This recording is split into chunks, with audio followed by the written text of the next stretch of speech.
ક્યાંય રોડ જ નીકળ્યો છે તો જેઠાભાઈ વાતો કરવા ઉભા રહી ગયા. પાણી આજ રાતે આવ્યું છે એટલે કંઈ ગાયું પીસીએ નહીં, પાણી બહુ ખરાબ છે એટલે. હેલો મિત્રો, કેમ છો બધા? એકદમ મોજમાં છું, હું પણ એકદમ મોજમાં છું. દોસ્તો ઘણા બધા ભાઈબંધો અમને મેસેજ આવતા હતા ગજબી ગુજરાતી ભાષામાં વિડીયો બનાવો, કેમ કે હિન્દી ભાષાના અમુક શબ્દો નથી સમજાતા હોતા એટલા માટે. તો આ વિડીયો જો પસંદ આવે તો વિડીયોને લાઈક શેર ચેનલને સબસ્ક્રાઈબ કરવાનું ભૂલતા નહીં. અને આવનાર વિડીયો ગુજરાતીમાં જોવા માગો છો કે હિન્દીમાં જોવા માગો છો, કોમેન્ટ બોક્સમાં કોમેન્ટ જરૂરથી કરજો. તો અત્યારે અમે સારવી ગાયુંના ખેતરમાં 4-5 દિવસ સારતા હતા. અને ખેતર જો કે બહુ મોટું હતું, 10 વીઘાનું હતું, એટલે આજની સર એવું હતું કે સારી એવી બપોર સુધી. અને આ ખેતરમાં કાલ હાંઠિયું કાઢીને મકાઈ વાવવાની છે. અને આ સાઈડેથી મકાઈ વાયેલી જ છે, જો કે 7-8 દી પહેલાં મેં આ ખેતર સાર્યું હતું કપાવાળું. તો બપોર સુધી સારશું ને પછી જવા દઈશું ઘરે. કંઈક આમાં ઝાડવા દેખાય અહીંયા સુધી આ ખેતર. અને આ ખેતર કાલને કાલ રોટ થઈ જાય હોત, પણ કંઈક ટ્રેક્ટરમાં પ્રોબ્લેમ આવી ગયો એટલે ખેતરવાળો ભાઈ પડ્યું મૂકીને જતો રહ્યો ઘરે.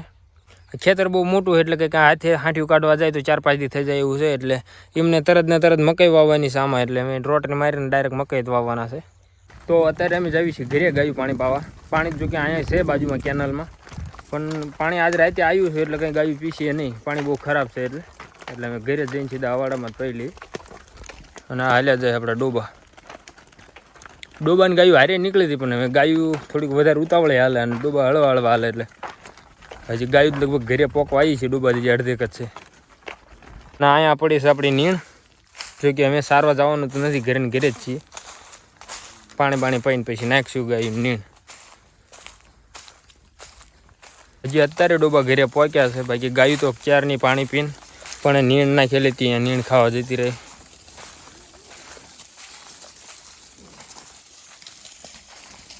તો ફાઇનલી દોસ્તો ગાયોએ પાણી પી લીધું અને અત્યારે જતી રહી નીણ ખાવા. અને અત્યારે એક ખેતરવાળા ભાઈને ફોન આવ્યો તો કપાવાળું ખેતર સારું હોય તો જોઈ જાઓ. તો અત્યારે હું જેઠાભાઈ જવાના છીએ ખેતર જોવા. ગાયું તો હોય નીણ ખાશે, જો ખેતર સારું હોય છે તો ગાયું લઈને પછી સારવા જઈશું.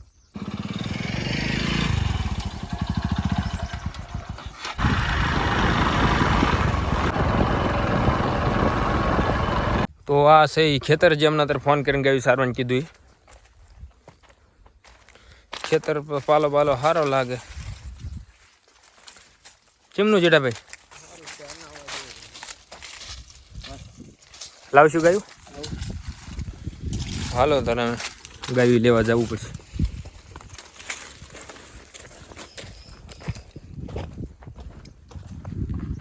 તો હવે આપણે જવાનું છે આ સાઈડ.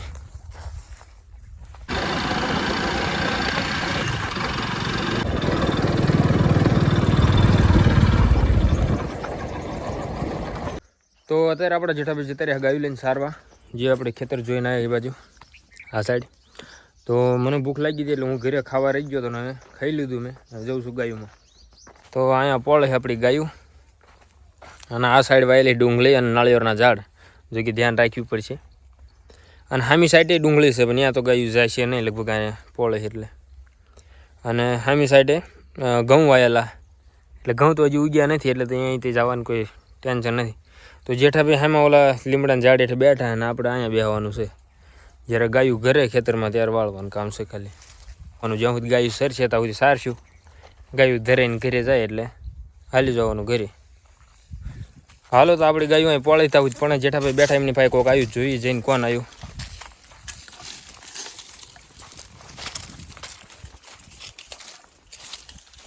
હા ભાઈ છે અમારા કાકાનો છોકરો, જો કે અહીં રોડ જ નીકળ્યો છે તો જેઠાભાઈ વાતો કરવા ઉભા રહી ગયા. હવે આપણી ગાયું નીકળી જશે મોરીને, હવે આપણે ભેંસી વાંકીને જવાનું છે. અહીંયા જઈને પાણી પીને નીણ નાખી દઈશું એટલે ખાધ્યા રાખે. અત્યારે તો જો કે ધરાણા પણ તોય નીણ નાખવી જરૂરી છે.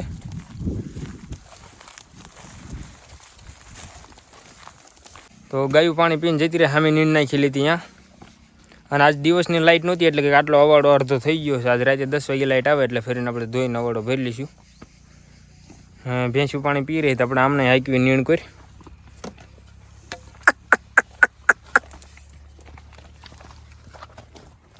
તો હવે બધી ગાયું નીણ નાખી લીધી, અહીંયા ખાય છે. અને આ ગા રાતે વેણી હતી, જો કે વાસળો આવ્યો. હા રાતે 9 વાગે વેણી હતી, એટલે હું તો 2-2:30 વાગ્યા જાગવું પડ્યું હતું મારે, કારણ કે લવારું વાસરું હોય એટલે કૂતરા મારી ના નાખે એટલે ધ્યાન રાખવું પડે. 2-3 થળિયા લઈને પણ ટાઈટ બહુ જાજા હતા એટલે થળિયા હળગાઈને પણ ખાટલો નાખીને બેઠો હતો રાતે 2:30 વાગ્યા સુધી. તો આ છે એ વાસળો.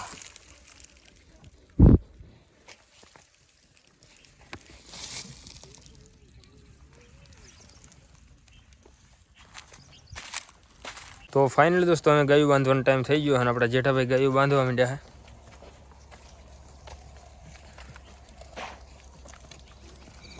અને બીજી ગાયું પણ પોળી છે એ પાછી આવે એટલે એમને બાંધવી. હાલો તો અમે બધી ગાયું કમ્પ્લીટલી બાંધી દીધી અને અહીંયા જેઠાભાઈને આવવા મને ટાઈટ એટલે અમે થળિયા હળગાઈને બેઠા અહીંયા તાપે. અને આ બાજુ સામે બાંધી આપણી ભેંસ્યું.